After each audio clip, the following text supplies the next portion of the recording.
Hello and welcome to your in-depth weekly horoscope for week commencing the 19th of June for the Sun or the Ascendant. I'm going to share some standout details that we can all collectively relate to, but please stay with me. I will go through each of the 12 zodiac signs in much greater detail. Now this week sees a transition.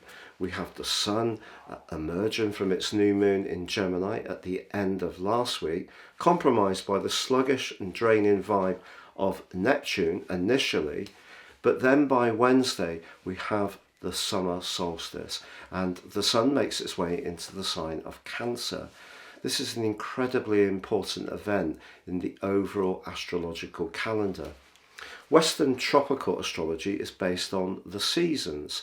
So this is the start of a seasonal quadrant 2, and it's an influence which basically lasts for the next 13 weeks, despite the fact the Sun only being in Cancer for 4 weeks.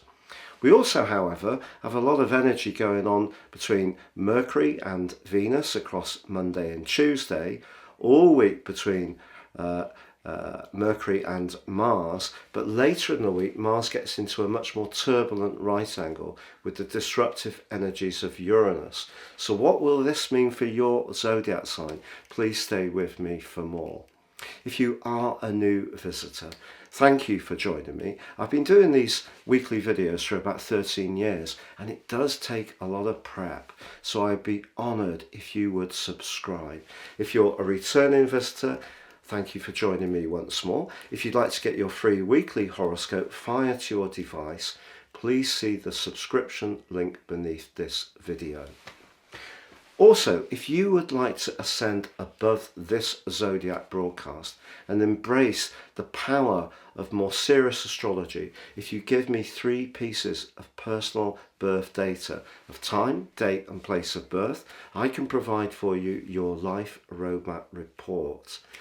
This will help you to gain much more intimate understandings of the patterns that have played out in your life so far. But in my package of 30% off, you can also get your 12-month personal forecast, totally unique to you. Don't know your time? You can buy my solar package with the same benefits. Again, please see the link below. So Capricorn, your week commencing the 19th of June forecast suggests the new moon from last week, which was on the last day, is encouraging you still to grapple with some fundamentals in your life.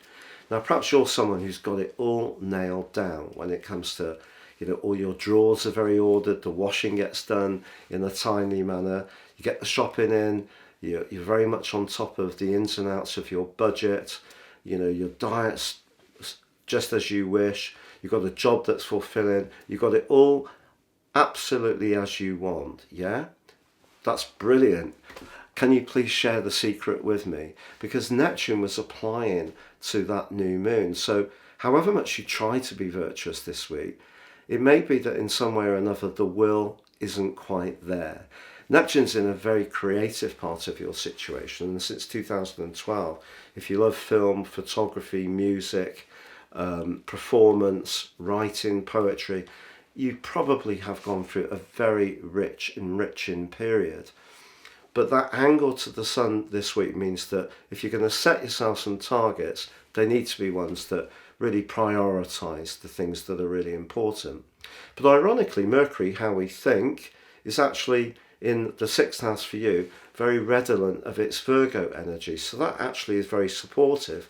And it's linking brilliantly with both Venus and Mars in the 8th house to do with your longer term finance. So that could be an area, as long as you don't try to do too much. But if you're grappling with accounts or trying to work with some new software that makes your life that much easier, this could actually still be a time of improvement, as long as you're not too idealistic in terms of Neptune's influence. Now on Wednesday we have the summer solstice and the Sun for you moves back to your sector of relating. The 6th house, where the Sun and Mercury are at the moment, can be a bit dull. It's not very sexy, the 6th house. It's those fundamentals. The 7th house is where we engage with others, set our boundaries, can be where we compete. and where we're more combative. But it also can be where we find unions and connections. So around your relationship prospects, I think that's a very uplifting potential. It's just that Uranus has been shaking up the neat romantic part of your situation 4 times since 2019, perhaps making you more freedom loving, more rebellious, perhaps you've broken away from a tie that really wasn't working, or you've been attracted to someone who in the past may not have been your cup of tea. But Uranus and Mars get together later this week.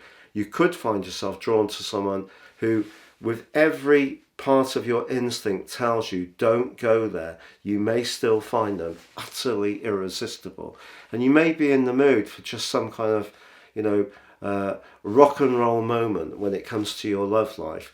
If it comes to your longer term financial situation, I definitely wouldn't do anything that's too speculative. And just one more thing. Your ruler Saturn continues in a long-standing alliance with Jupiter. Jupiter's about growth, Saturn can be about constraint. But when they balance each other out, it's a really excellent aspect. And they're still connecting to each other very productively this week. So I think that Jupiter being in the same sector as Uranus can moderate some of the more reckless vibe that Uranus can tempt you to embrace.